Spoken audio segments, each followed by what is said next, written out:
Hi, and welcome back to the Cannabis Infused Motherhood YouTube channel.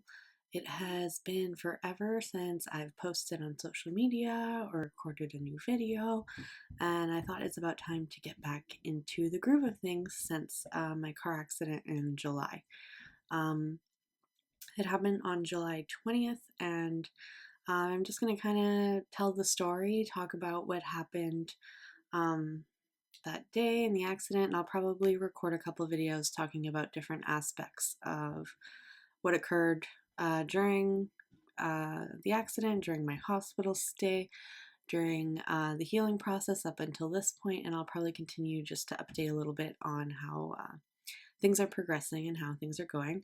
As you can see behind me on this side over here are my crutches. I've been unable to walk for 2 months due to a broken foot that happened in this accident. It was pretty severely broken. I'll probably insert um, a picture in this video, and if I decide not to do that, you can always see um, the x-ray shot of the broken foot. It was actually happened on my left side under the big toe, and it broke like the metatarsal bones. My foot pretty much broke in half, and they had to put 2 screws in order for it to heal properly and get back for it to heal back together.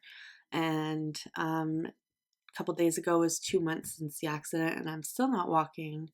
It's been tough because my house is 2 stories. To get into the house, you have to climb a set of stairs, and my bedroom is in the lower level, so I have to climb up and down 2 flights of stairs. So that was really challenging, during the healing process, and I'm still struggling with it. But I'm actually being able to start going up and down um, using my boot cast and all that fun stuff. But I'll save all that kind of stuff for a different video because today I want to talk about the accident itself. So, the morning of the accident, a family friend, my mom, and my little sister, we were all planning on going to the Mineral and Gem Show in Sudbury. So, we had plans to leave around 9 in the morning, and we didn't end up doing that because our family friend, um, her daughter's father ended up having to drop them off a little later, or coming to pick them up, sorry, that a little later that day. So our plans got changed a little bit, moved around, and we didn't leave till around 1 in the afternoon. So, um, as I was getting in the car, I don't know, it was a weird kind of little things that led up to the accident because as I was getting in the car, I was thinking of sitting in the back seat on the passenger side, and for some reason, something told me to sit in the seat that I was sitting in, which was the left in the back seat behind the driver. So that was kind of weird, and I remember like being conscious of choosing that spot. And during the car ride, at some point, my seatbelt locked, and you know when it locks and it gets really tight and you can't pull it out? Well, that ended up happening pretty much near the beginning of the ride, and the entire ride I was kind of just like uncomfortable and struggling with it. And um, for some reason, I decided not to take off the seatbelt to fix it. I don't know why. I was just like, no, no, like just in case kind of thing. And we were actually just about to turn into a Tim Hortons. We were making a left turn, and that's when the accident happened. So I'm thankful I didn't decide to take off my seatbelt like 2 seconds away from our first destination because I was going to get out of the car and all that fun stuff. So if I would have taken off my seatbelt 2 minutes before I got to where I was going, I probably wouldn't be here right now. So that's pretty intense. Um, Also, during the car ride, I remember we were in a Jeep Patriot, okay? So I remember noticing just how like boxy the roof was, and I'm like, oh yeah, that's pretty solid. And it was just kind of like not a big deal, but I do remember thinking that. So it's kind of strange, just kind of like those little coincidences that happened that day that led up to the accident. I'm just checking out my notes because I have points. I don't want to miss anything. Um, so yeah, so basically, like I said, we were 2 minutes away from our first destination. We were going to stop for coffee and then head over to the gem show. So we were making a left turn at the Tim Hortons. The light was green, but we didn't have the right of way in that moment when the driver took the left turn. So we ended up being T-boned. The Tim Hortons we were stopping at is pretty much on the highway, so they were going highway speeds when they hit us. So we were making a left turn, we had oncoming traffic, hit pretty much the wheel well on the passenger side of the car as we were making the left turn.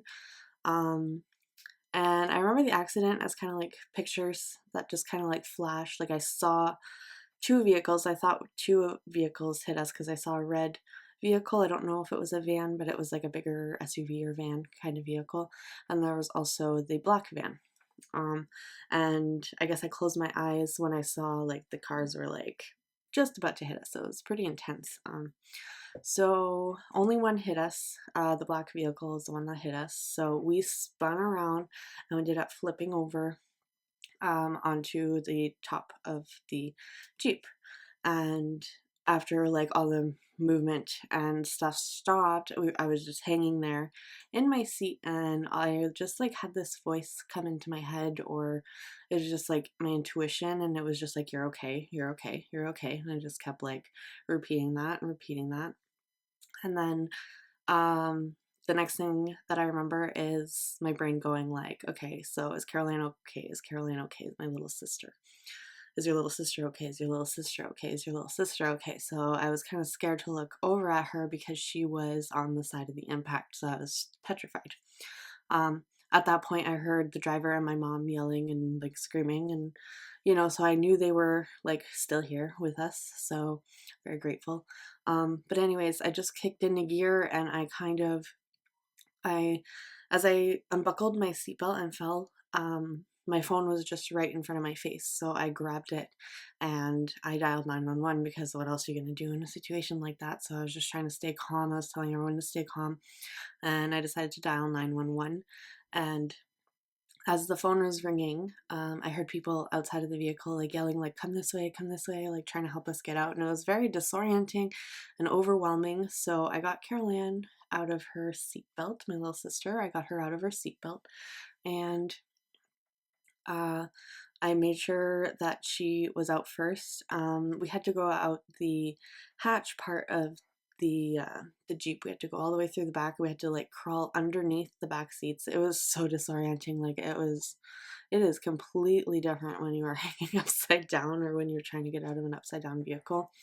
I remember just kind of being overwhelmed, and I was trying to like open the door on my side, and then I was like banging the window trying to break it, and then it clicked that they were telling me to go through the back. So I sent my sister first, and then as I was crawling out, I had known that my foot was broken. I knew, I kind of like braced myself when the impact happened.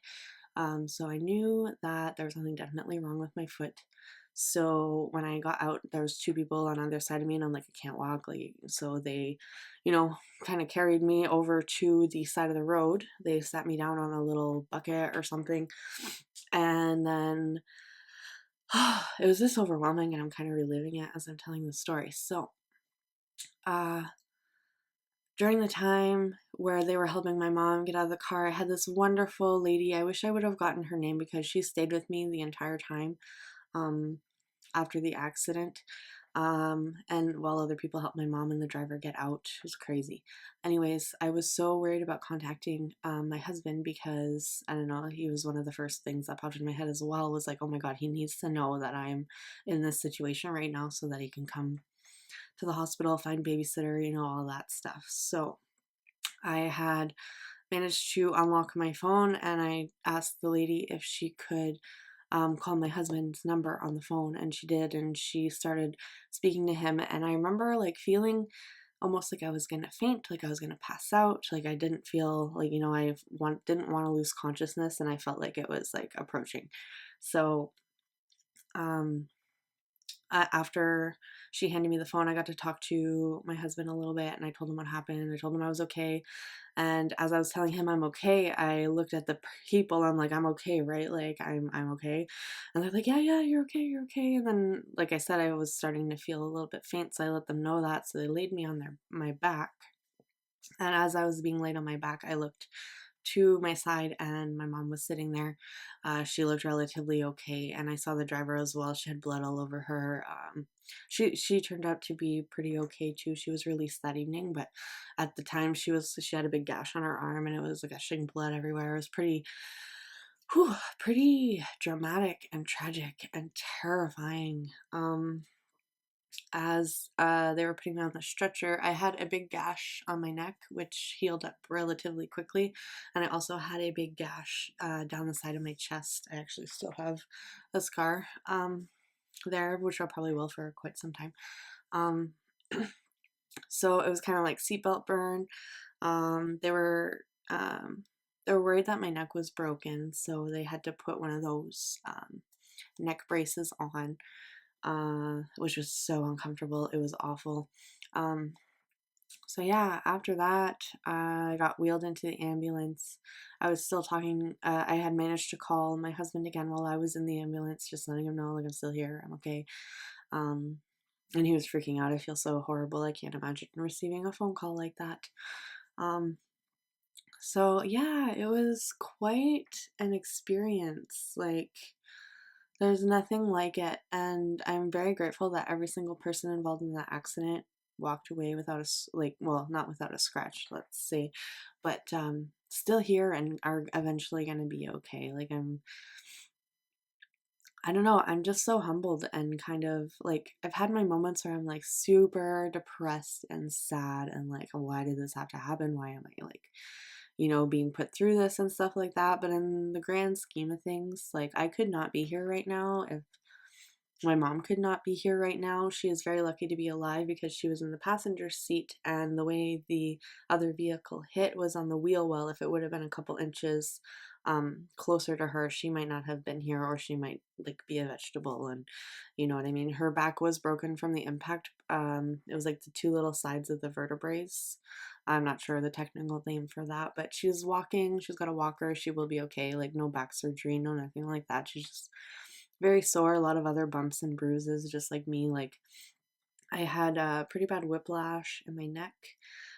It was like a pulled tendon from like behind my ear all the way down to like this area, plus my entire chest. And also from the seatbelt where it sits at the bottom, I had big bruises there. So around my hip.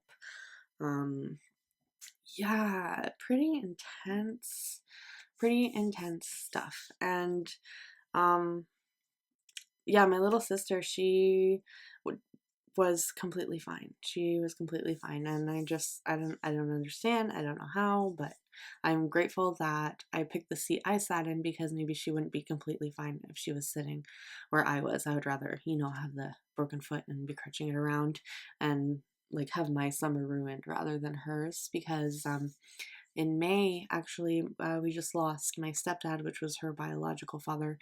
So we're, grieving a pretty tragic, unexpected freak accident that happened at his workplace. So we were, we're all processing that, and then the accident happened. So I don't know. I think he was watching over us that day. If things had been slightly different, one of us or all of us or might not be here. So yeah, that's just my vent, I guess. It's been quite a healing process. I've took a big hiatus from social media. I didn't want anything to do with posting or anything like that. I pretty much just focused on healing and trying to get myself feeling better, trying to get my mindset right.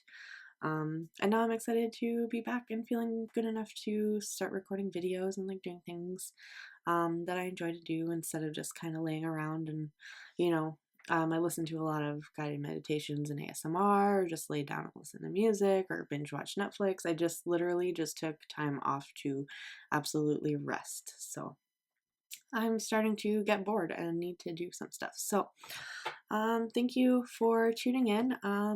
I will post another video describing my experience at the hospital with my surgeries and stuff like that, and probably a third video talking about the healing, being at home and, coping with a broken leg and my children and what's been happening with that. So, yeah.